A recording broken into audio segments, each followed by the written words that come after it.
Okay, we'll be starting shortly. A minute.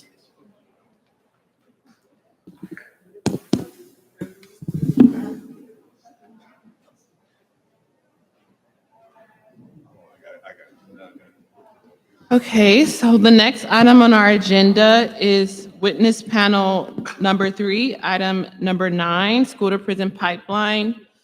Before we begin the panel, we would like to reestablish quorum. So Parliamentarian Johnson. Yes, thank you, Madam Chair. I will begin calling the roll for the quorum reestablishment with Chair Moore, Present. Vice Chair Brown, Present. Member Bradford, Here. Member Grills, Present. Member Lewis, Present. Member Tamaki, Member Montgomery Stepp.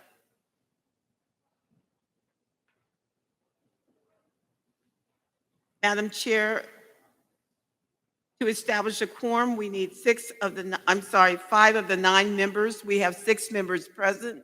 A quorum has been reestablished. Thank you. Now that a quorum has been reestablished, we'll move on to our next item, number 9, panel number 3, school to prison pipeline.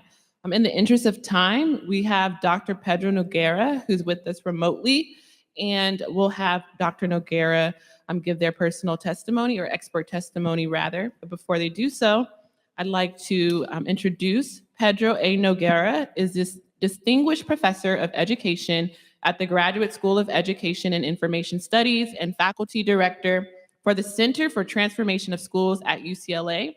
He is a sociologist whose scholarship and research focuses on the ways in which schools are influenced by social and economic conditions, as well as by demographic trends in local, regional, and global contexts. Dr. Noguera serves on the boards of numerous national and local organizations and appears as a regular commenter on educational issues on CNN, MSNBC, National Public Radio, and other national news outlets. Dr. Noguera, thank you for your patience, and you may begin your expert testimony.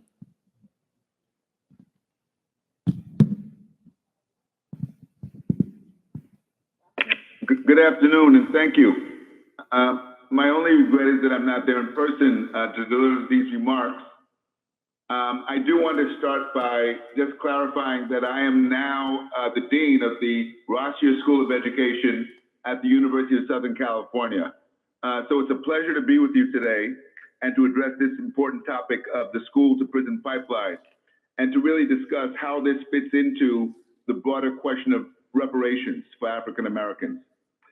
Let me start by explaining what the school to prison pipeline is, because this term originated as a metaphor for what we could describe as the effect of harsh discipline in schools that was disproportionately meted out against Black children, and the long-term consequences for those children as they grew older, and the increased likelihood that many ended up in our nation's prisons. I want to explain for those who have heard the term but not quite sure how it works, what's going on here. For many years, we've known that our schools are most likely to punish the kids they serve least well. That is, kids who are behind academically and children who come to school with other needs, whether those needs are hunger, health needs, or needs related to neglect outside of school. Very often the needs of children are responded to with punishment. Typically it starts with a referral to the office, and over time it escalates to suspension and expulsion from school. And this is because school discipline policies rarely focus on changing behavior or reconnecting kids to the classroom. They often rely on exclusion and punishment, which the research shows rarely results in a change. We know schools are doing it right when children become self-disciplined and don't need to be controlled by anyone. But unfortunately, this is not the case in many of our schools, especially for Black children. So as a consequence, what we see is that in many schools, the kids who have the greatest needs, the kids who are falling behind, are the ones denied learning time because they've been sent home, in effect, punishing their parents for behavior that occurs in the classroom. The alternative to this is to create schools that respond more effectively and creatively to the needs of children. I want to elaborate on that because this, I think, has direct bearing on the question of reparations. As we know, this nation has an educational debt to African Americans. That debt was created first and foremost by slavery and the fact that during slavery, it was a crime to educate enslaved Africans. As a result, when slavery ended in this country during Reconstruction, the emancipated Africans wanted nothing more than to create schools and colleges and universities because they understood that education was the key to freedom. And this happened throughout the South and even parts of the North. However, not long after Reconstruction, the period of segregation ensued, along with the period of racial brutality, which included lynchings and other forms of extreme violence. During this period, Black children were relegated to an inferior education. Less money was spent to educate Black children. In many cases, the school year was shorter so that children could be out in the fields picking cotton or some other crop. Their teachers were not paid equivalent salaries. The reading materials provided to them were inadequate, especially when compared to white children. As we know, the Brown decision of 1954 was intended to correct this grave injustice. The reason why Thurgood Marshall and the NAACP seized on the idea of integration is because they knew that resources follow white children. They knew that if schools stayed racially segregated, it would be impossible to ever bring about equality in funding.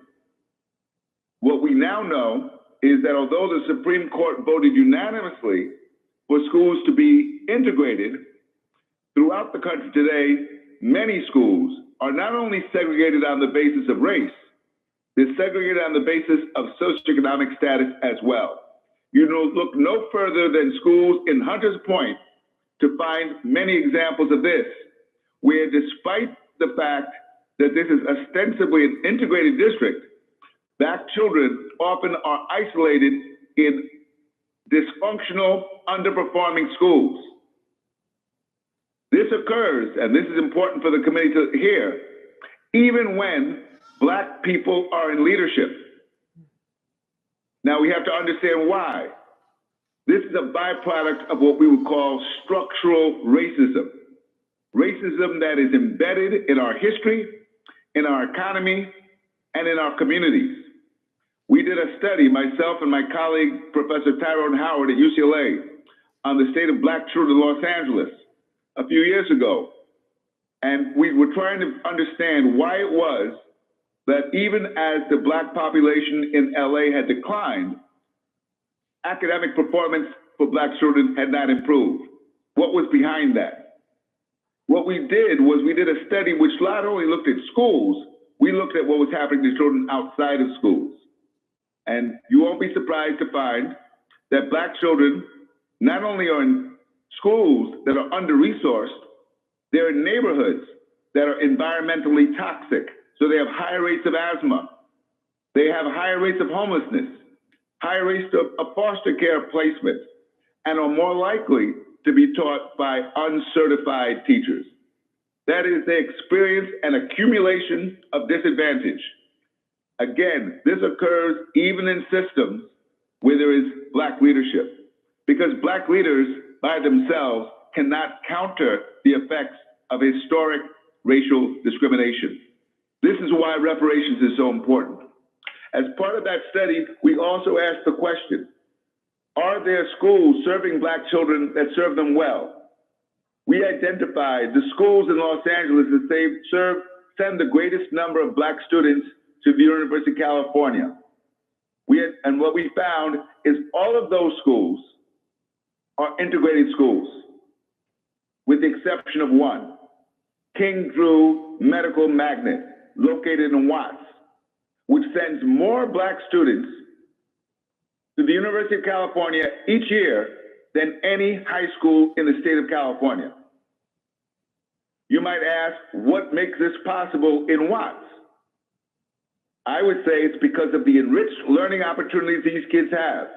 Honors courses, advanced placement courses, internships at a medical facility, access to excellent teachers, and work opportunities. They are on a pathway to college. The question we should ask is, why is there only one school like this in the state of California? Why isn't there a school like this in Oakland, in Sacramento, in the communities where Black children and Black people reside? Many of the policy critics will say, because of Prop 209, we cannot devise racially sensitive policies. I would say Prop 209 does not prevent us from designing policies which target communities that have been historically disenfranchised and disadvantaged. And if we were to do that as a result of the work of this commission and invest resources into schools that serve Black children, we can not only disrupt the school to prison pipeline, we could expand access to colleges and universities, to good paying jobs, and uplift Black communities.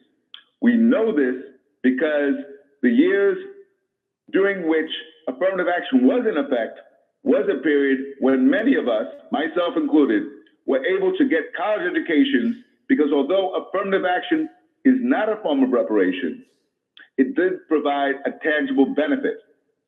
We need tangible benefits extended to Black children. And this can be done best through schools that are able to meet the needs, all the needs, that is the social, the emotional, and the psychological needs of the students, so that our students can thrive and contribute to the well-being of their families and communities. So I want to commend the commission for taking this on. I worked on a similar case in Tulsa, Oklahoma, with my colleague, Charles Ogletree at Harvard Law School. We thought we were going to win because we could document the damages of living members of the Black Wall Street, Greenwood, Tulsa, and the damage that were inflicted upon them. Nonetheless, reparations did not come through.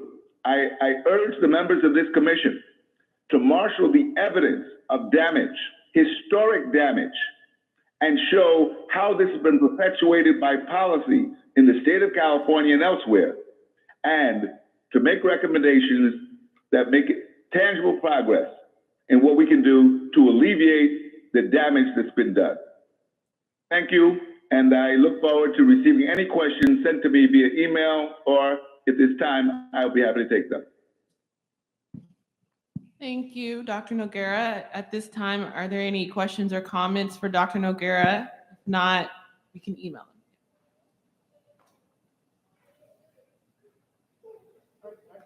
him. Member Gross, you're recognized. Thank you so much. That was very, very helpful, Dr. Noguera. I just wanted to ask if you have any suggestions. Okay. Is the question, do I have any suggestions? Yeah, no, I was cutting the mic on, sorry. Okay, sorry. Yes, do you have any suggestions or recommendations on what kind of policies would address the issues that you raised, particularly that can get around Prop 209? Yeah, I think that's a great question. I think targeting resources in the communities where Black children are concentrated, because those are the communities where structural disadvantage is concentrated too. I'll give you an example. The King Drew Magnet that I mentioned is located in Watts, which was once a predominantly Black community, still has probably one of the largest concentrations of Black residents in LA County. We need to direct resources to communities like these across the state, so that educational opportunity can be extended. And I would say we should do that on the pre-K through 12, but in higher ed as well. And then I think you are absolutely right that we need to marshal the evidence of historic evidence. Do you have any recommendations, it's not necessarily at this moment, but that you could send to us in the coming days or weeks? Examples of reports that can help us to summarize and lay out what this historic evidence looks like. Yes, I do, and I'll be happy to share those with the task force. Thank you. All right, thank you, Dr. Noguera. In the event that we have any additional questions for you, we'll make sure to email you. Thank you so much. Thank you. It's been a pleasure. Thank you. So we'll now turn to our next panelist, Dr. Angelo Williams, who is here remotely, and then our esteemed panelists who are here in person with us. So I'll first begin by introducing our esteemed panelists who are here with us in person. So we have Marche Doss, she, her, is an LAUSD graduate from Dorsey High School in South Los Angeles. She is an organizer and leader in the student-led movement Students First, or Students Deserve. She co-leads the Making Black Lives Matter in Schools effort in LA, which tackles the school-to-prison pipeline and over-policing of schools in Black communities. Her dedication to this work comes from wanting her two younger sisters and other Black and brown youth to have the resources in their schools and communities to succeed. We'll also hear from Mal Trejo, they, them. Mal Trejo is an undocumented community organizer with Students Deserve and serves on the steering committee for the Orange County Rapid Response Network. They ground everything they do in community building, political education, and mutual aid as vehicles for collective liberation.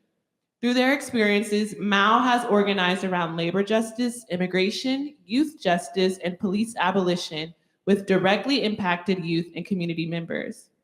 We'll also hear from Joseph Williams, he, him. Joseph Williams is the director of Students Deserve and a core team member of Black Lives Matter Los Angeles. In his childhood, Joseph lived through houselessness, food insecurity, group homes, and incarceration. He has organized at the intersections of race, class, labor, and education justice for over a decade. And then we'll hear from Dr. Angela Williams remotely. Dr. Angela Williams serves as a public policy professional and professor of sociology and educational leadership and policy studies at Sierra College, Sacramento City College, California State University, Sacramento, and Drexel University, Sacramento. Angela believes that the study of sociology is an important pathway for students interested in public policy, social justice, and leadership in the nonprofit sector. So we'll go to our three in-person panelists, and we'll queue up the slides, and you may begin your testimony when you're ready. Can y'all hear me? This is good. Okay. Well, thank you so much for having us. We're excited to be here. As was said, my name is Joseph Williams. Marche and Mal are with us, and we're going to be talking a little bit about the school-to-prison pipeline and its connection to reparations as well. Pass it to Mal. Awesome. Good afternoon, y'all. So we'll be breaking down who is Students Deserve. We'll give a quick overview of our organization and our personal connection to this work. Then we'll talk about the impact. Next slide, please, number 2. We'll talk about the impact of the school-to-prison pipeline. We'll show a little bit of data and experiences about youth criminalization in LA schools. Then we'll talk about the pushback, right, from the people against these policies that target Black students in schools. And then we'll talk about where are we now, the current state of student criminalization and the case for reparations here in California and in LA County. Next slide. Who is Students Deserve? Students Deserve is a youth-led grassroots organization that is led with the support of parents, teachers, and community members fighting to make Black Lives Matter in schools. What we want schools to focus on is decriminalizing students and stop criminalizing students and over-policing students. And we want them to invest in Black, Muslim, undocumented, Indigenous, queer youth, and the working classes community of color. Next slide, please. So the reason why I am here with talking to you today is because I was affected directly by the school to prison pipeline. One of the policies that LAUSD has is called a random search policy, a random weapons policy, where students are quote unquote randomly picked out and pulled out of class, and they are asked to stand in the hallway. It's about 5 students, and they ask you to put your things out of the bag so they can go through them. For my particular incident, when I was pulled out of class, I was not moving fast enough for the person who was searching me, so they decided to take my bag from me and throw everything on the floor and rummage through it. As people walked by, I felt embarrassed and I felt like I did something wrong and I was inherently bad. They ended up confiscating my hand sanitizer, and when I asked why they confiscated my hand sanitizer, because our school was severely underfunded and we did not have soap or tissue in the restroom, so a lot of us brought it from home. They looked me dead in my eyes and they told me, because you're going to sniff it to get high. Yes, I was so confused because I didn't know what that meant, and they were like, I know your type. And I spent the rest of pretty much high school trying to figure out what my type was, if it was because I was Black, if it was because I was low income, if it was because I went to Dorsey High School, which is in a predominantly low income area. And I was very confused, and that changed a lot for me, and that is what's led me to be sitting here in front of you today. And I'm gonna pass it off to Mal. Appreciate you, Marche. And similar to Marche, my family actually migrated here, and I along with them when I was 8 years old. And so in that track, right, through crossing the border, we were in detention 2 times at the San Ysidro facility in San Diego. And ultimately, right, I think that largely shaped my experience here in the United States. And then in 2008, my brother was deported. And so I think that kind of shaped my experience to wanting to continue to support other young people like myself. And so I think one of the reasons why I partake in this work and I'm an active participant has been largely right to support other undocumented youth, Black and brown youth who have experience and have been criminalized and ultimately have had loved ones be deported. And, you know, also having family members experience being incarcerated, and also, right, I think working at those intersections about how our criminal policies also impact people, especially when they don't have a citizenship status. Thank y'all. So like Mao and Marche, I also experienced criminalization as a youth, as a kid who grew up housing insecure, food insecure, and in poverty with my family. That led to acting out, as it was called at school, and a lot of interactions with, you know, discipline, as Dr. Noguera was saying, and then ultimately the police. And I was incarcerated when I was 13 for assault and battery, and spent the majority of my freshman year in cells or on house arrest, again, from things that stemmed from issues that were going on at home, right? And how the school system responded to that. Next slide, please. Oh, we actually are gonna skip this one. Next slide after this one. Not only, right, do we know that our experiences are valid, do we know that Black students' experiences who we work with are valid, we also know that there is significant data to back up the impact of school policing and the school to prison pipeline, specifically on Black students. This report right here is the Policing Our Students report from the $1 Million Hoods Project out of UCLA. Shout out to current Assembly Member Isaac Bryan, who was a lead author on this report. This report illuminated the fact that Black students in LAUSD were only 8% of the population, but were 25% of all contact with school police, citations, diversions, and arrests. They were the only demographic of students that was overrepresented at all, and they were 3 to 4 times overrepresented in each of these categories with regards to their race and their share of the population.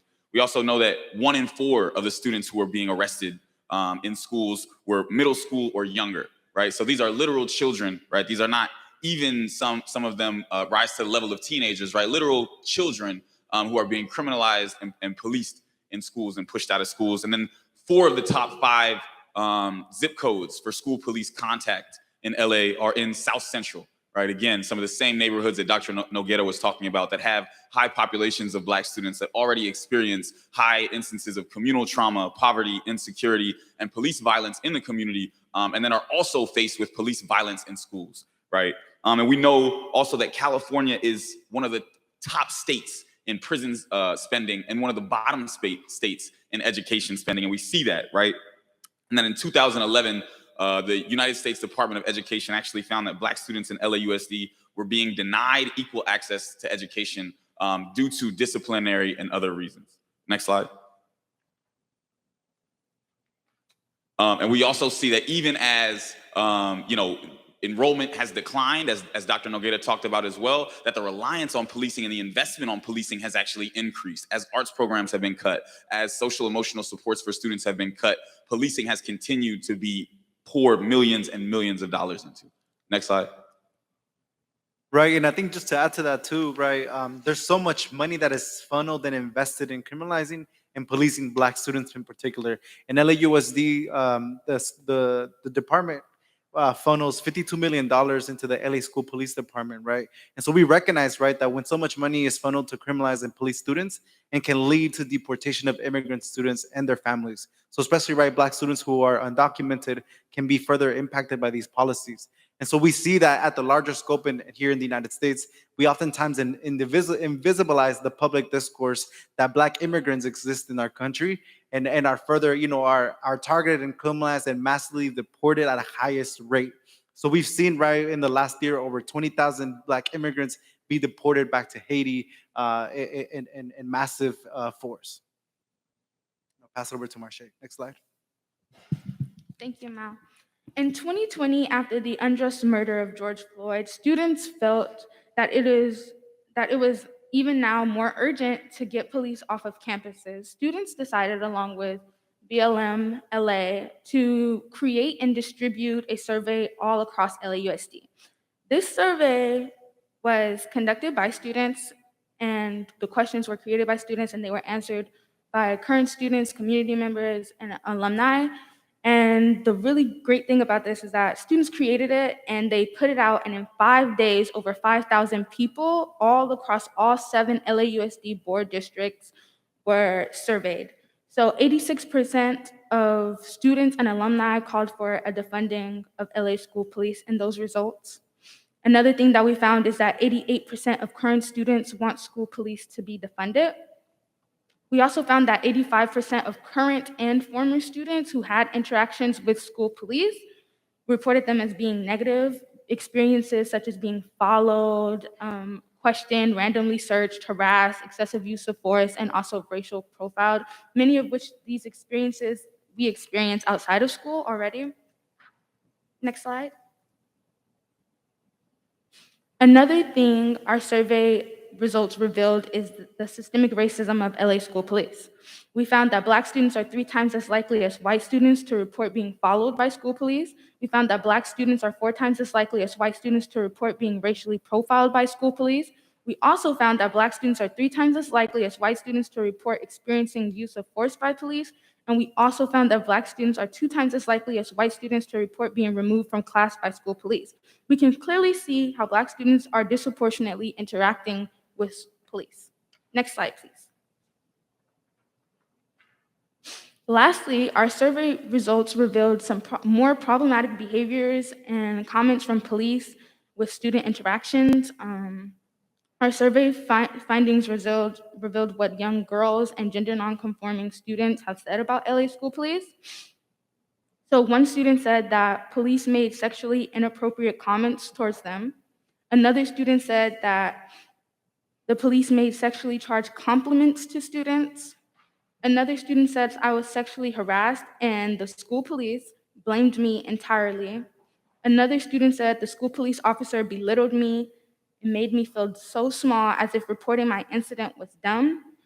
And another student says stop sexualizing Black girls. There is nothing to reform and no training to be done. This is why we must continue to divest from harmful practices, specifically policing Black and brown students.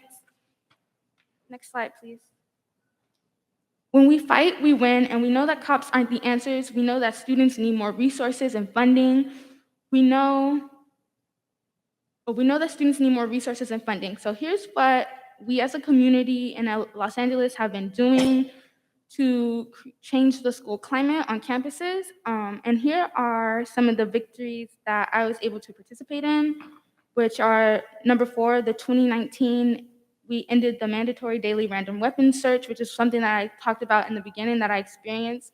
Students were able to get that completely removed, and that's no longer allowed to happen to students anywhere in LAUSD. Students also banned the use of pepper spray against students by school police. There was an incident at my alma mater where the students got into an altercation and the police officer not only pepper sprayed those students, but he pepper sprayed everybody in passing as well as himself, and it was all caught on camera.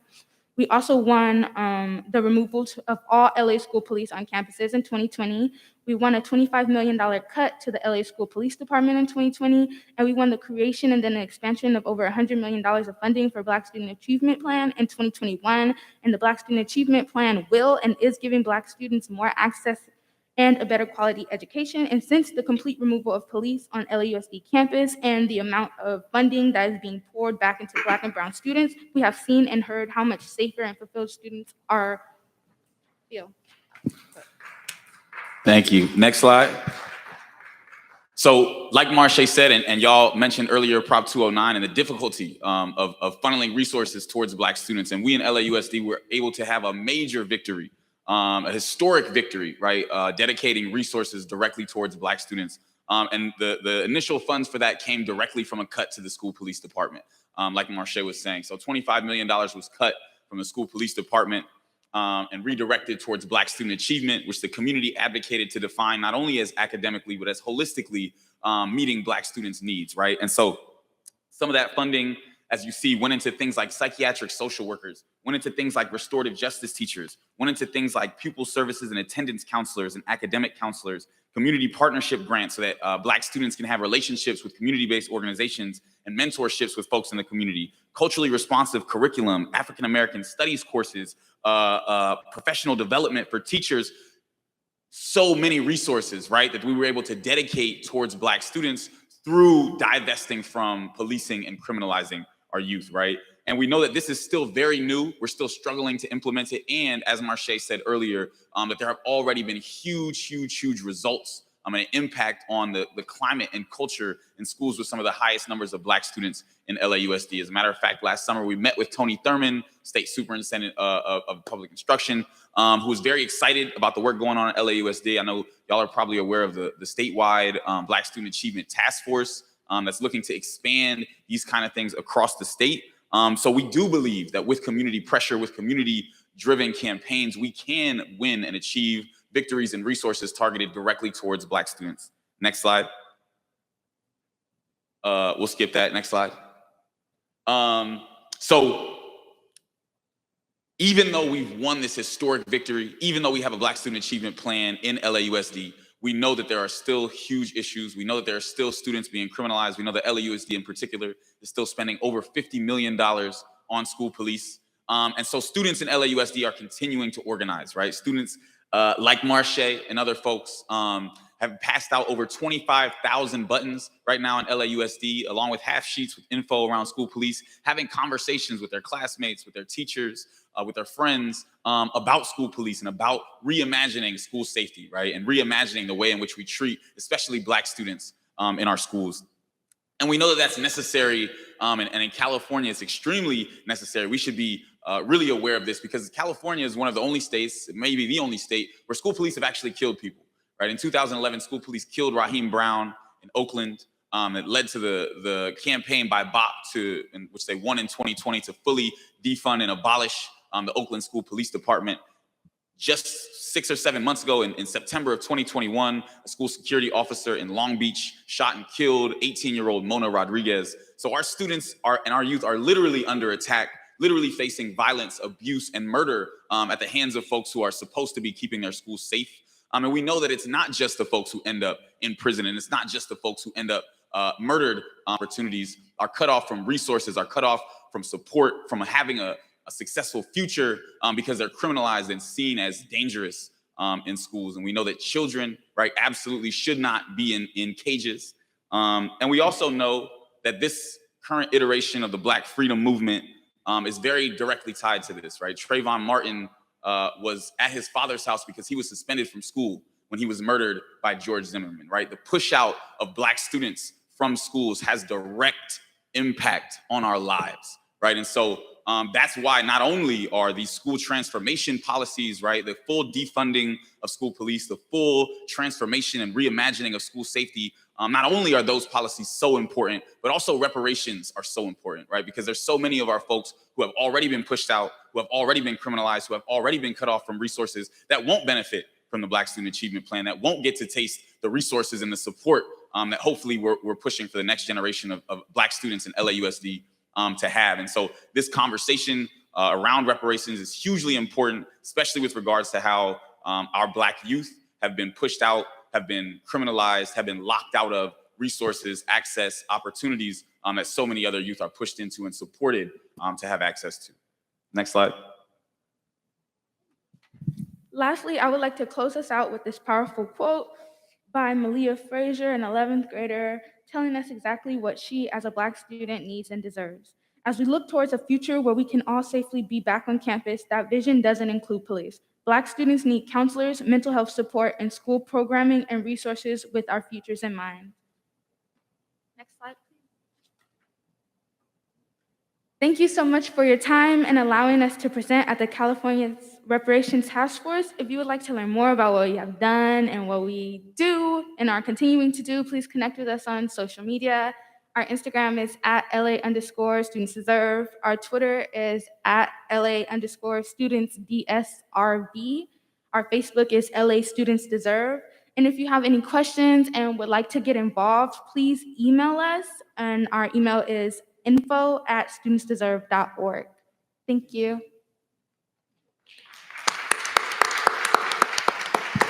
Thank you so much, Mal, Marche, and Joseph.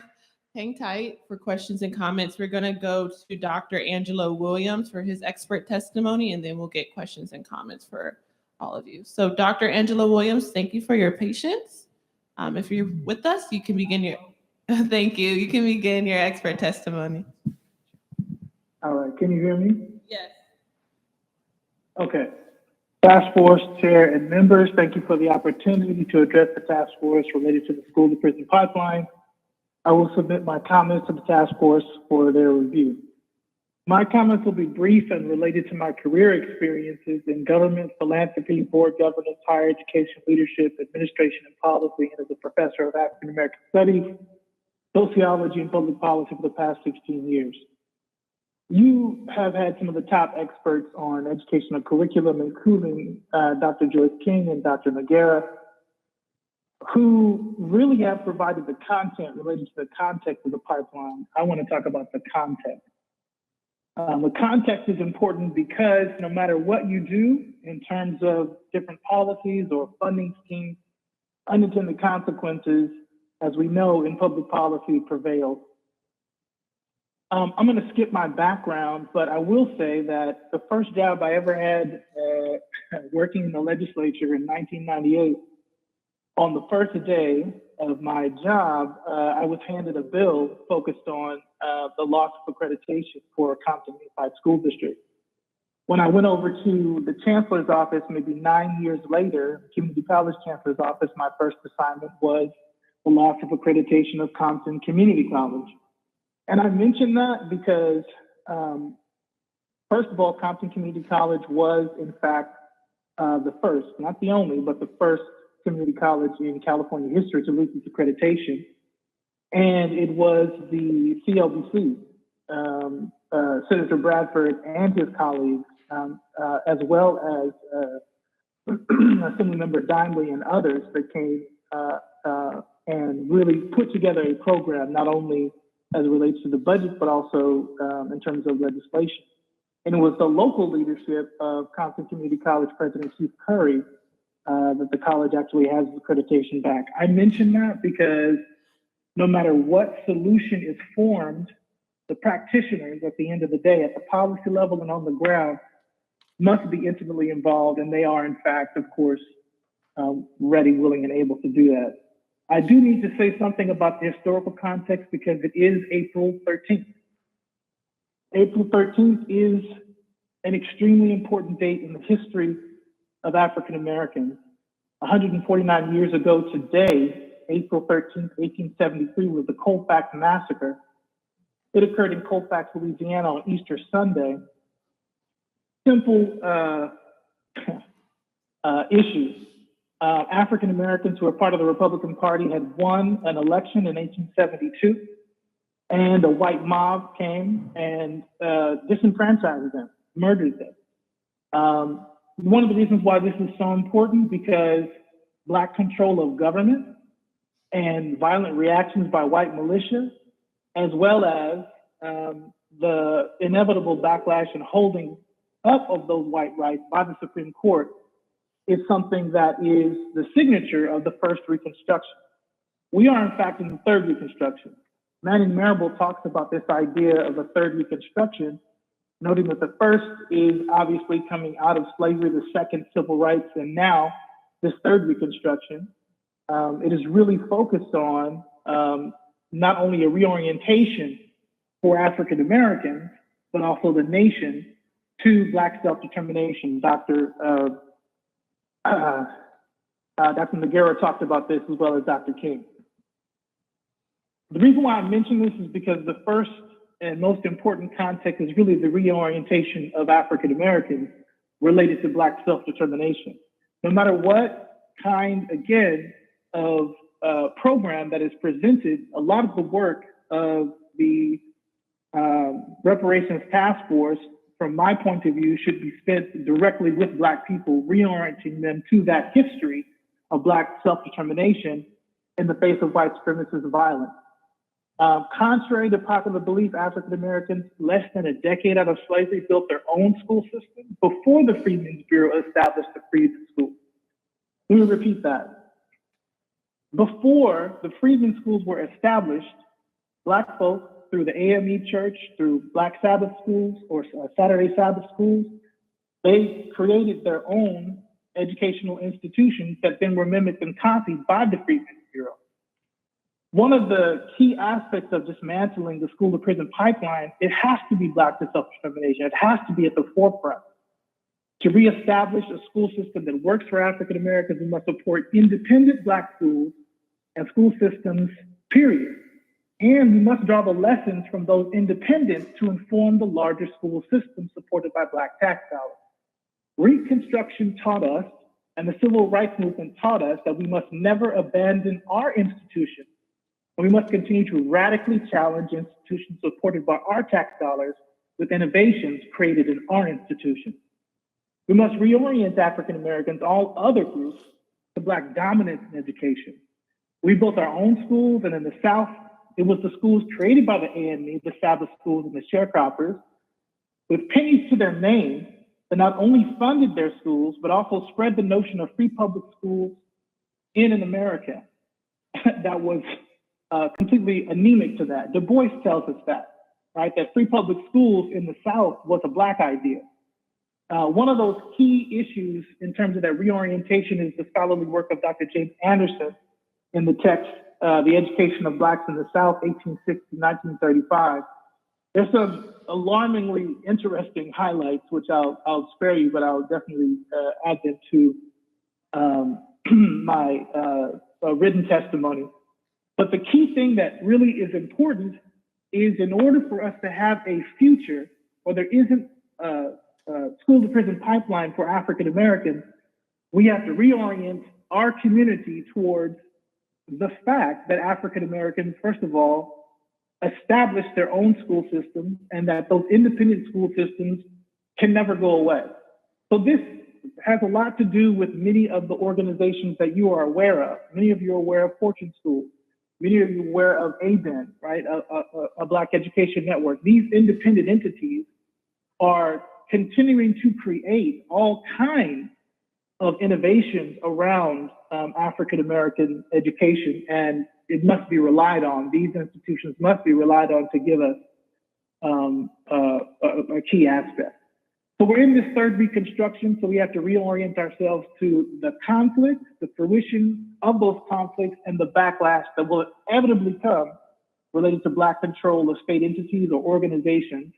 But that idea of Black progress cannot be made without a clear sense that there will be mass resistance, even violence, related to African Americans passing public policies that are forward thinking as it relates to them. So when it comes to the pipeline, we must think in terms of this contextual idea of it as an ecosystem, not simply one pipeline, but an ecosystem of pipelines, because the solutions have to be an ecosystem of pipelines, addressing solutions from that ecosystem point of view. We know that the pipeline is a proxy or just another name or another way to describe the effects of slavery and segregation. It describes a deliberate system, the pipeline that is, and policies that create both intended and unintended consequences that ensure a steady supply of Black youth will end up in prison. It directly indicts the public school system as the epicenter of the creation of racialized outcomes regarding to incarceration. All this is true, but because this pipeline is the fruit of slavery and segregation, it cannot be viewed as a pipeline again, but as an ecosystem. And if there is a school to prison pipeline, there are pipelines from institutions of health, justice, and economic development that produce racialized outcomes for African Americans in California.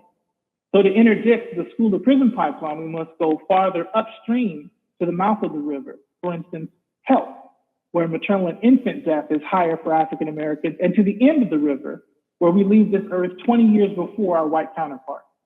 So one of the high-level contextual recommendations that I would offer is that the school to prison pipeline is part of an ecosystem of pipelines, and that solutions that come out of this panel and also the task force work on the school to prison pipeline should include this ecosystem idea.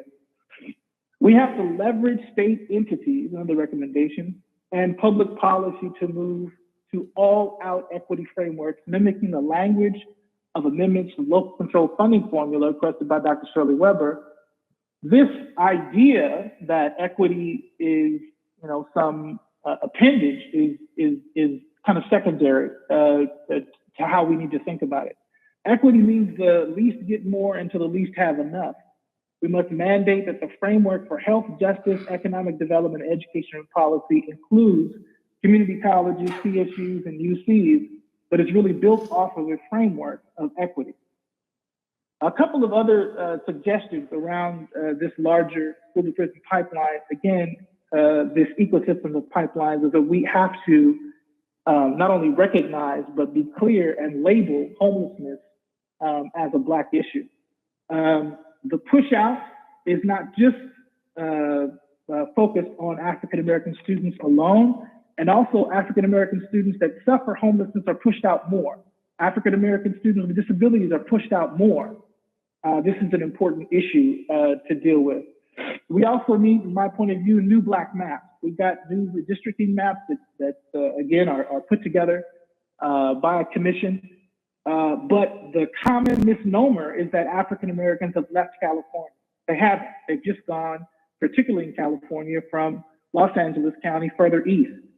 The reason why that's important is because there are, in fact, non-African American legislators that represent African American communities in many places, in the Inland Empire, in many other places that we can name, that can successfully be our allies. But we have to create a new map so that we can actually see and visualize where Black people are now. Other entities that can help with the school to prison pipeline, First Five and Head Start. All of the work that Dr. Nadine Burke-Harris has done on ACEs and trauma, the funding that is, we're awash in as related to expanded TK. Free community college is definitely a start. But when it comes to community college, there has to be a sense in higher education of expanding the credentialing apparatus. So for instance, just had a meeting a couple of weeks ago with the gentleman from DC who wants community colleges statewide to have a gang interventionist degree program so that we can actually focus on people that are attempting to stop the violence, but also move them towards and to and through a career, their AA, their BA, their master's, their doctorate degree. Now we have to make education and its credentialing focus fit the expertise and the funds of knowledge that Black people bring to the table in many different ways.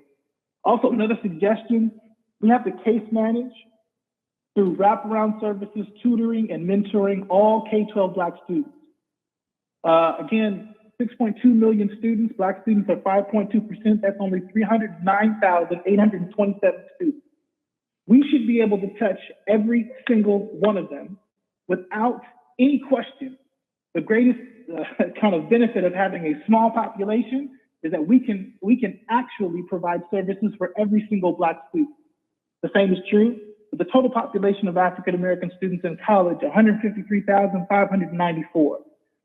The task force, I think, my suggestion is would be to either incentivize or help entities or take it on itself the case managing of all African American students. College and K through 12, less than 500,000. Also, we have to co-locate educational institutions within the Black community. There's a massive movement in New Orleans called Getting to Zero. And the idea is to put the entities of government in those Black communities that don't have it. You all know that a college town is different than a non-college town. And a college town is different because the apparatus of the state is in there, right? And the apparatus of the state works like a beacon for economic empowerment. This is true in the Central Valley. The Central Valley fought for years to get a UC.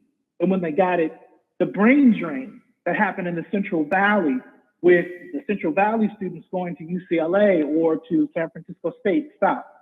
We have a massive brain drain of African American talent that is leaving California.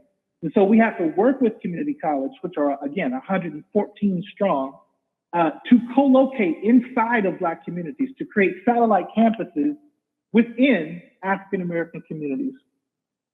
I would also suggest, and I'm sure you all know the work of Dr. Luke Wood. He talks about the 3Ds when it comes to African American students.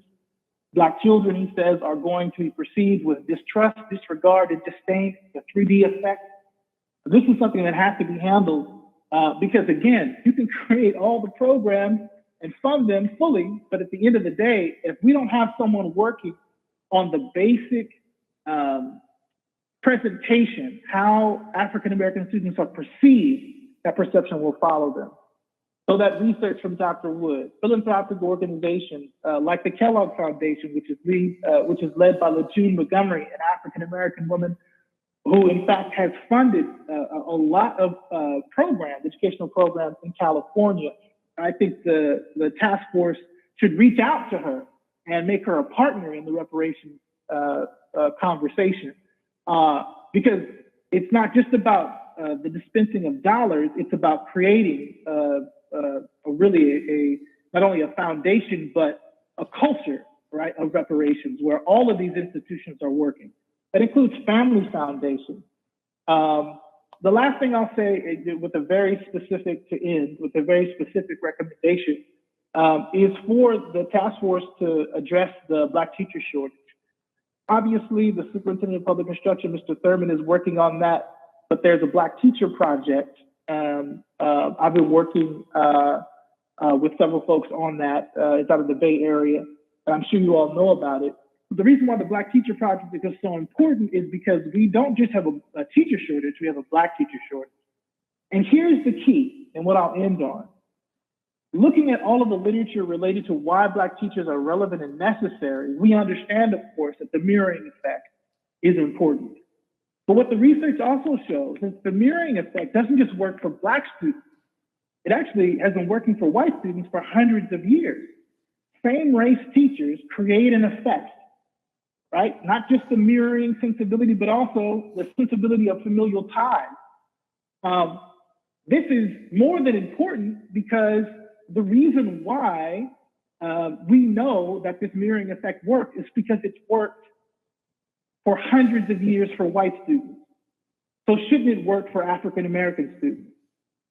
If closing the achievement gap, according to the research, requires equitable school board policies, strong executive leadership, solid school climate, highly resourced teachers and students who are resourced as well, the same is true for promoting Black excellence in education. We have to have all those components. And the main component is absolutely that Black teacher and getting more African Americans to become teachers. Thank you for the opportunity to present. Thank you so much, Dr. Angela Williams, for your incredible expert testimony. So now We'll go to questions and comments from the task force for either Dr. Williams or Marche, Mao, and Joseph.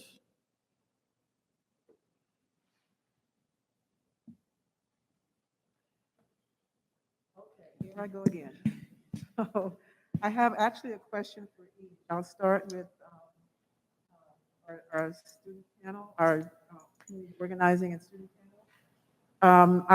I'm really, I want to applaud you, first of all, for what you've presented and the work. Okay. I want to applaud you for the work that you're doing. It is so vitally important. And for that survey that you did. We did a similar one led by South Central Youth Empowered Through Action at COCO. And we did about 4,000 surveys in about a month. And the students designed the surveys, and then my team helped them analyze and summarize the data. I was trying online to find your survey, and I can't figure out where it is, because I would love to see if there's continuity of the issues and problems we saw in our survey with yours. I know that when we released our findings, we started getting emails from folks from around the state saying, we looked at these same issues 25 years ago and nothing has changed based on your data. And we also found that, well, we found a lot of things. So I just want to know, where can I find your survey results?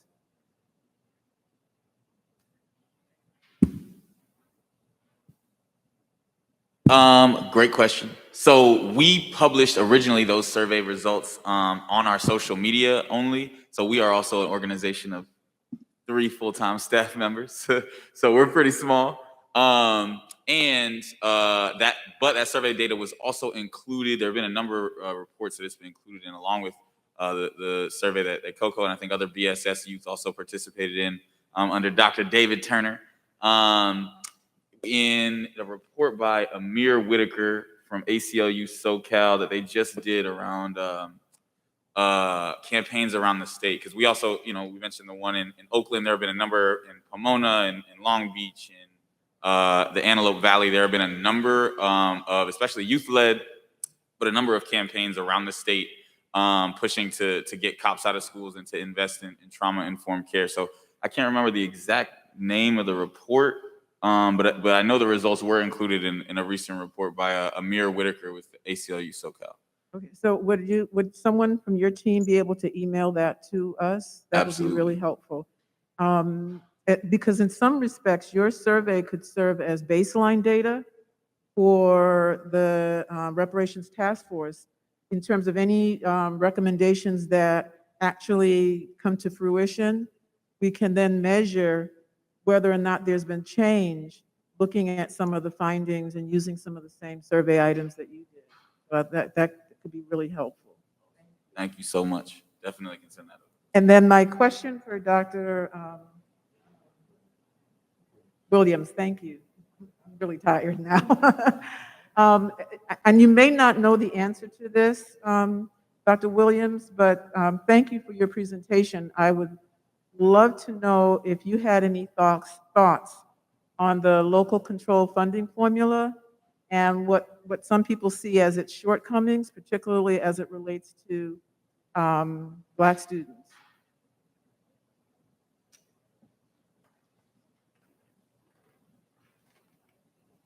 Dr. Williams?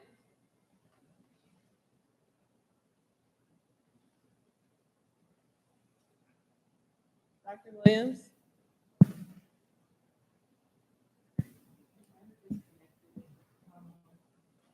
Dr. Williams?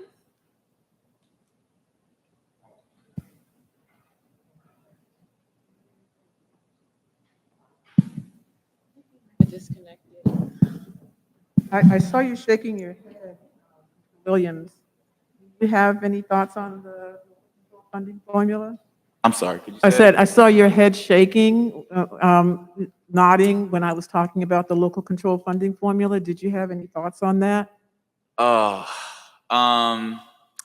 Lots of thoughts on LCFF, LCAP, CENI and other equitable funding pieces. I mean, ultimately, I think the intention behind, a number of them are great. And until we can really empower students and parents and community members to be in those conversations in real ways, then they're still not really altering how, budgets are shaped, right? And really meeting the needs of students and parents and families. So definitely a long conversation, I think, around all those pieces. But to me, I think one of the big pieces is that there has not been enough real, authentic engagement from the folks who need to be in those conversations around budgeting and around how money should be spent to meet our students' needs the most.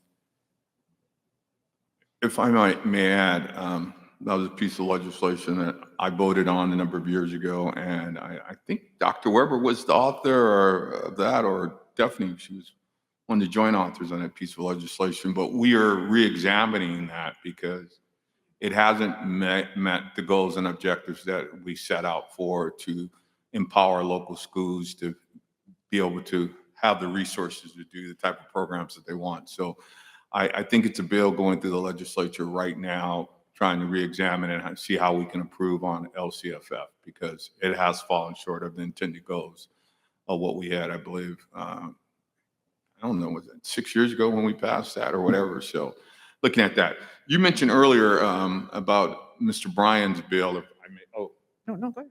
may add, and I'm just wanting to make sure that you guys are aware of a piece of legislation I'm pushing right now, SB 1273, which deals with the mandatory, eliminating the mandatory reporting to law enforcement, because we've seen African-American and Latino kids are reported almost 70% of the time when they have a little outburst or reaction in school versus their white counterparts. So would love to get you guys on board with that and make Oh, sure yes. that. We signed on, we endorsed, we sent in our letter. Should have named that earlier. Thank you, Senator Bradford. We really do appreciate your work on that and other pieces. It is absolutely a huge, huge, huge piece of ending the school to prison pipeline and of pushing for truly police-free schools is to remove the pieces of the education code that currently mandate a police response, right? That dictate, if our children do this or this or this, that we need to have a carceral response. So really appreciate the first push that your bill will hopefully be, and we are in full support, trying to get other folks in LA as well. I know there was a deadline a little while ago that we trying to get folks to meet to get in those letters, but absolutely really appreciate your work on that. Well, we just got it out of first committee last week, so a lot of work to go, but we'd Love it. love you to be on board with it. Thank you. Absolutely. Can I ask one more really quick? I haven't heard anybody say anything about this from this morning or this afternoon. Not all folks want to go to college, whether that's junior college or four-year college. And one of the things that is an important pathway to careers are the trade schools and getting involved in unions like the Carpenters Union, which right now they're struggling because they've got thousands and thousands and thousands of members and only 1% are Black. And Black folks in construction and the Carpenters Union and plumbing unions, et cetera, are decreasing rapidly. Have you all worked anything in that area at all? And are any recommendations to us around that? Hugely important. Thank you for naming that. We absolutely agree. Not every student wants to or needs to go to college. And we absolutely have to fund and refund, right? Some of these things used to exist. Some of these certification programs where folks could graduate from college, with a nursing certification or with electrician certification. And those things have been defunded even as we've, again, continued and increased the funding for school police. So we see a real deep need for bringing those programs back, bringing teacher programs to schools, right? Teacher training programs so that we can get our kids from our communities on that teacher track and into our schools as educators, right? And again, the other pieces you named around construction, around electrician and other trades are hugely important. One of our partners in LA is the Black Worker Center, which has been basically raising that issue for a long time now, right? And we're seeing this active gentrification going on in LA, and we're seeing all this construction going on, and very, very, very few times will you see any Black people on these construction sites, even when it's in predominantly Black neighborhoods, all the construction going on in Crenshaw, and there are so few Black people involved in any of that construction in our community that is also not affordable to our community, right? And again, these are directly related to the school to prison pipeline, because when you think about kids who have been pushed out of school and who have been pushed out of economic opportunities, who are now not able to keep up in this job market and to stay in LA, you know, it's also directly contributed to the push out of Black folks and their families from LA. So hugely, hugely important issue that we really refund and bring back those programs. I think some of the only ones, frankly, that continue to exist in LA are the police academies, which is disgusting, right? That they've defunded the teacher academies and the, you know, training for CNAs and technicians and electricians and plumbers, but they're still, you know, training our kids to be police. So absolutely agree with you around the need to really invest in a career and certifications and you know, school to career and school to success pipeline and not the school to prison pipeline. And if I can piggyback on that, we do young folks a great misjustice when we talk about college only, because even if they all wanted to go to college, what we fail to tell you is not enough seats for them anyway. You know, if every kid in California wanted to go to college, it wouldn't be enough seats for them. So we do folks a great misjustice by putting them on this track. So I would encourage you also we need to work with our individuals in the trade union, because when you look around, just as you stated, in all the skilled trade, I chaired labor in Senate for 2 years, and I was disappointed every time I went to a labor event, and it was a handful of people that looked like me in the room. And these were electricians who were making $200,000 a year, most of them with no more than a high school diploma, plumbers making 200 grand a year. And I'm saying, where's the Black and brown people? And they would say, oh, they washed out because of drugs. I says, I know more white folks that do drugs than brothers and sisters, and they seem to have these jobs. So we need to work with our, you know, our friends in labor to make sure they do a better job at recruiting and training these folks, because these apprenticeship programs, we're not being accepted in them at the same rate as our non-Black and brown brothers and sisters. Thank you. I just have a follow-up question. What does reparations look like for the Black students you mentioned who have already been pushed out of the system? And then also just another high level, maybe particularly for Marche, since I think you're a current student, just from your own words, what does reparations look like for Black students?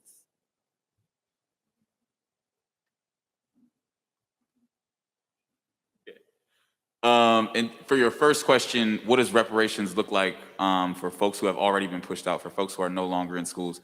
I think it looks like a lot of things. There's a lot of work going on right now to transform the probation department, to transform the youth development department in Los Angeles. It looks like some of the job programs we're talking about, looks like some of the investing resources into supports for housing in our community, investing resources. You know, it's not a coincidence that LA has a huge houseless population, and Black folks are severely disproportionately represented in that. And again, many of these folks are the same folks who have been pushed out of schools, pushed into the prison system, and then come out and there's no resources, right? There's no support. So I think there's not one simple answer, I think, in terms of, you know, what would reparations look like? I think it means, you know, number one, it could mean direct cash, right? Giving money, actual resources to folks who have been negatively impacted by the school to prison pipeline, who have been pushed out of educational and economic opportunities by systemic racism, right? Is to literally give them the cash that we barred them from having access to. And then, you know, on the flip side, it also looks potentially like investing in the real resources and supports and opportunities and, you know, career pathways and sustainable homeownership pathways and all these other kinds of things that our kids are so often blocked from when they get pushed out and blocked access to having a quality education.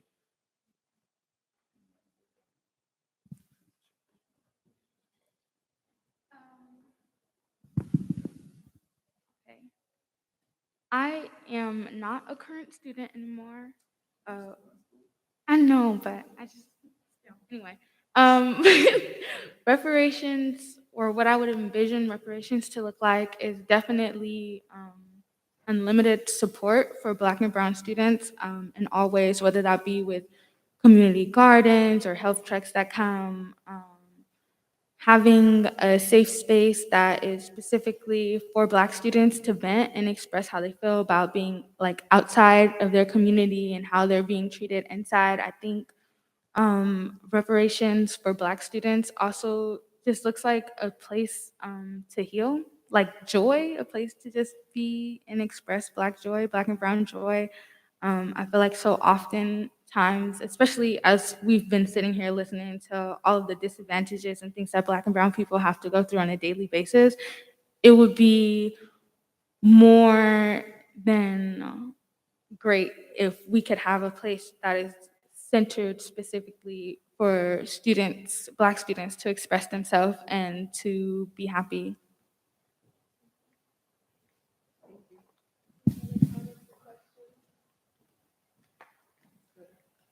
Just a comment, that was a terrific presentation. Mr. Treehills, Mr. Williams. Actually, one of the best, I think. Well organized, crisp, compelling. So thank you very much. And, you know, I think you're an inspiration to everyone, you know, youth as well as older folks like me. So thank you. Could just shout out your social media again, please? Our Instagram is at LA_StudentsDeserve. Our Twitter is at LA_students_D. At LA_students_DSRV for our Twitter. And then our Facebook is LA Students Deserve. Great, thank you so much. Thank you again, Mr. Trejo, Marche, and Mr. Williams, Ms. Ross, excuse me, and Dr. Williams for your expert testimony. Just give everyone a round of applause.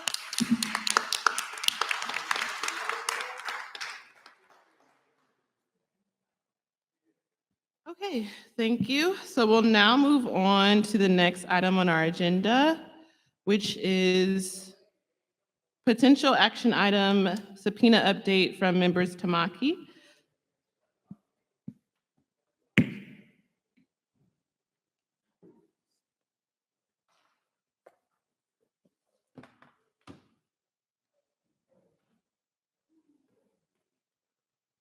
Just to refresh everyone's recollection, the task force authorized members Lisa Holder and myself to work with the Department of Justice Research Center to look into areas to exercise the subpoenas, exercise the task force's subpoena and survey power.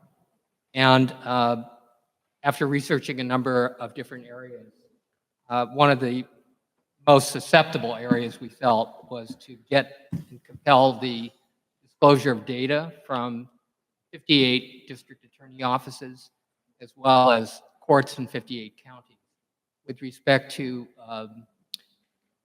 charging statistics, sentencing statistics, conviction diversion, et cetera, in the criminal justice system, with respect to tracking to race.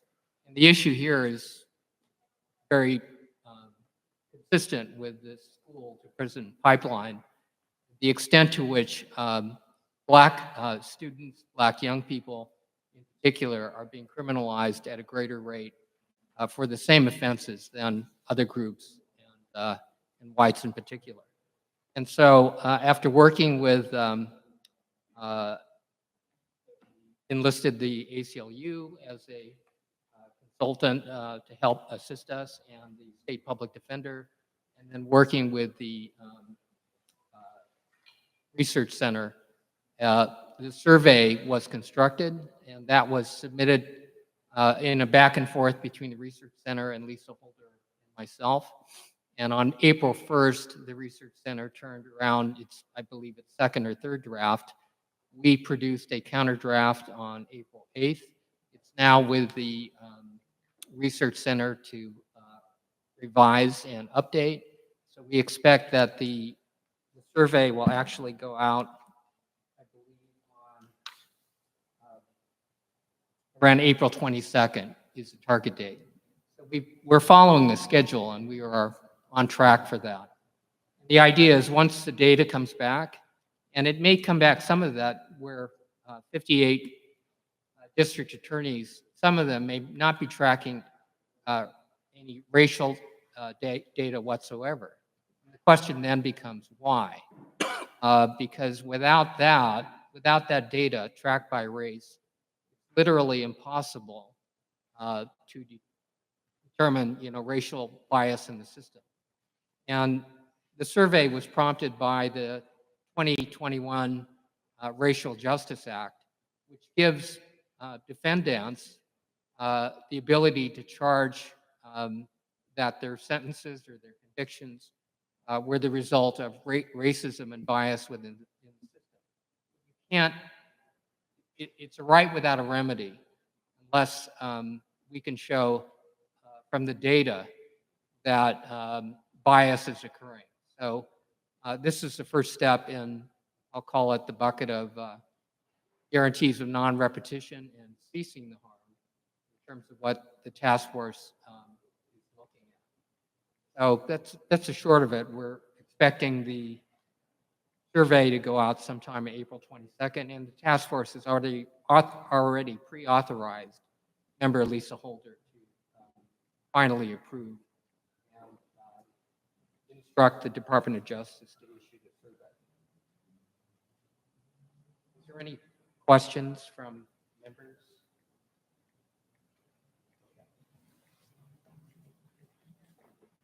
Thank you, Member Tamaki and Member Holder, for your work. So we'll now turn to the next item on the agenda, which is item number 11, discussion and potential action item, Department of Justice updates. Thank you, Chair Moore, and good afternoon to everyone here. First, I just wanted to acknowledge and recognize the fact that we are in person, which is a pleasure. I do want to acknowledge the DOJ team who is here today. If they could all raise their hands in this corner over here. These are all the folks that were behind the Blue Jeans calls for the last year, and I just wanted to recognize their hard work in getting us to this point where we're now able to see our lovely faces in person. Going forward, my update is very brief. I just wanted to remind the task force of 2 items that were tabled from the last meeting. The first is the universal edits that were proposed to change terms such as racism to casteism and from Black to African American. That item can be taken up tomorrow during your discussion on the report. So there's no need to raise it separately. It can just be incorporated into the discussion. And we do have the slides that we presented last meeting that we'll put up at the point in which you decide to have that discussion.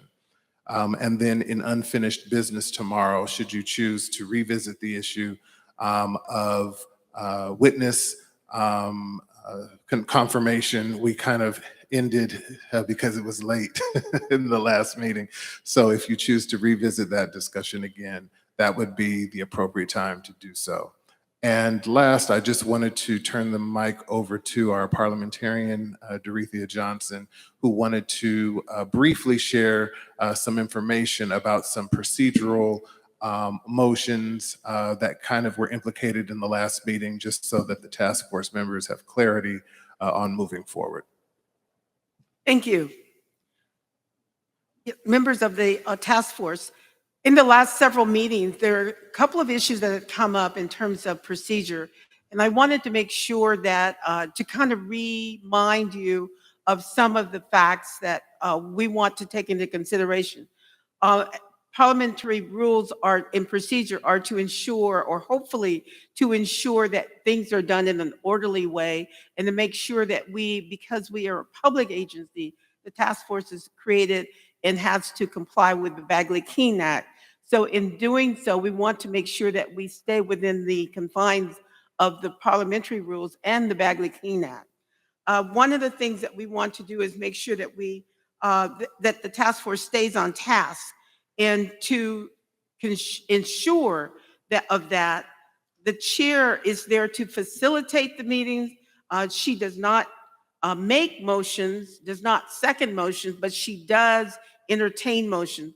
And oftentimes you'll hear her say, I'd like to entertain a motion or I'm ready to entertain a motion, that's really a cue from her to the task force members if they so desire to take up that particular motion or an area in which she is asking for assistance in moving an action forward. The other thing that I wanted to mention is that when you make a motion, some motions require seconds and some don't. One of the motions that requires second that we started off doing, but then it was stopped, and I didn't interrupt because they were always motions that invariably were 100%. But it is correct procedurally when someone calls to end debate, that motion requires a second. So when a person makes the motion of that nature, it has to be seconded. Another point recently raised was a point of order. If there is a belief that any one of the members of the task force is deviating from procedure, any one of the members can raise a point of order. You don't wait until after the action has completed. You do it as soon as you become aware that or believe that there has been some deviation from procedure, from the rules of the day. And in doing that, you can interrupt the speaker and you simply say, I rise to make a point of order. And that is up to the chair to make a decision with respect to that point of order. Now, if you disagree with the chair, you can move to appeal the decision of the chair. And if you were to do that, then that is not debatable. You simply move forward with a decision where that is a motion that is made, and when that is done, it does need a second. If you were to appeal that, it's not debatable, and it takes a simple majority to act with respect to that. I wanted to also reiterate that when a motion is on the floor, you have to take that motion through. Either you amend it, you vote it up or down, or you table it. But you have to move through that motion before you raise another issue. Because what's happening is that in the midst of some of the motion, we've had to remind you, or it just goes through where it looks like it's a question that you're raising as a discussion to the issue before you, but invariably what happens is one of you may say, well, I really want to discuss this, which is a whole different issue. So you mustn't do that. You must complete the action that's before you. If you have any questions, don't hesitate to stop me and ask me if you have a question. One of the concerns that has been raised by some of you is that when you're moving through a motion, you debate or discuss that motion way beyond the length that's been set on the books.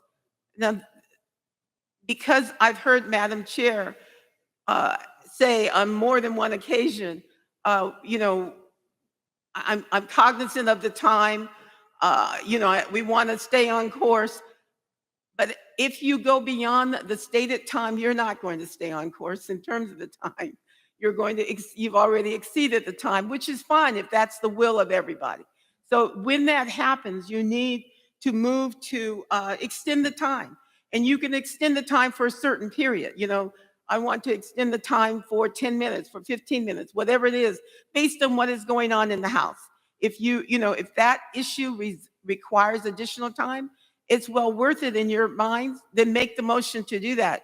So everyone is acting in accord with regard to that. And it will help you stay on course in terms of what you're doing. If you're tabling an item, as we've done, as I mentioned before, it requires a second, but it's not debatable. And again, to table, it takes simply a majority vote. But when you table it to a time certain, which normally is at unfinished business or at the end of the agenda, however you do that, before you can move to that item, you've got to move it off the table. So you have to make a motion to move the item off the table. And I will, I don't want to disrupt you, but I do want us to be on course in terms of the procedure so that it does not create an issue in the future with regard to the items that are being taken up. Excuse me.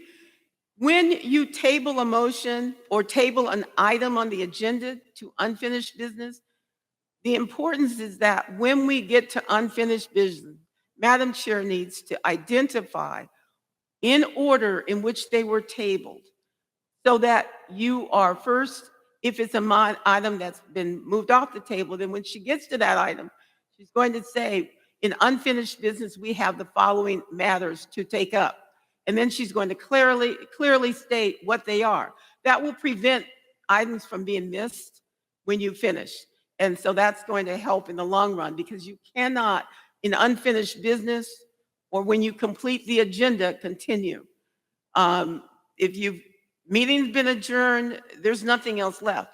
Unlike other bodies where you can ask for new business, you cannot do that in this kind of a setting, because in a public setting where you have a public meeting, the point of a meeting that's been agendized for the public is so that they know in advance what is going to take place, and that the body deals with those matters in an orderly way, and they've been noticed so that the public who wants to speak on that item have an opportunity to do so. But if you just start talking about it, they will not have an opportunity to do that. And it's really not part of the agenda, so you haven't noticed the public, so you're basically out of order. Okay. So orders of the day. You're really good. You have members who really help keep you on track, and that is really good. One of the things is that you can interrupt. If you deviate from the agenda, orders of the day, you can interrupt whoever's speaking and say, I move to proceed to the agenda. I'm calling for the orders of the day. And when that happens, the chair simply says, we'll go back to the order of the agenda. That takes you back on track. When that happens, if the body doesn't like it, then they, of course, can always appeal that motion. But if they do that, they're going to have to get a 2/3 vote to override the orders of the day, because those are procedural issues. And what you're doing is simply getting back on track, getting back on the agenda. And that's always good. I can't reiterate enough that when you have an agenda such as the one that we have, you don't have to make a motion to adjourn unless you are calling for adjournment before you complete the agenda. If you complete the agenda as she has done in the past, she simply says, meeting is adjourned, as we've completed the agenda. But before doing that, I would, because there have been times when members, and she's done this before, ask if there's anyone who wants to make a closing comment. And that gives an opportunity to each of you to make a closing comment if you so desire before the agenda is closed. And once that is done, then she says, we've completed the agenda and this meeting is adjourned. And if that's just until to the next meeting tomorrow, then that's fine. Otherwise, it's till the next month, whenever the next session is in place. But that closes the business, and you really should stop talking about matters that you want to discuss and take action on, because you cannot do that. So those are the points that I just wanted to raise. Do you have any questions with regard to any of those matters? Thank you. Thank you, Parliamentarian Johnson, and thank you, David Brown, and thank you to the DOJ for all your hard work leading us to this point. Is there any other last remarks from the task force members? Thank you again, Pastor Brown, for offering up this historic church for our first meeting. Looking forward to coming back here to tomorrow. Did you want to make an announcement about the rally tonight? Yes, thank you, Madam Chair. I should like to invite everyone to come back for 7 o'clock, at which time the community will gather and we will hear world celebrated preacher and social justice preacher also, Dr. Frederick Douglass Haynes III, one of the sons of Third Baptist. It will be a wow moment for you. So please come back at 7 o'clock and there will be a wider community attendance. Don't want to miss it. Great. Thank you so much. So at this time, we will recess and see you tomorrow or tonight if you will be at the rally.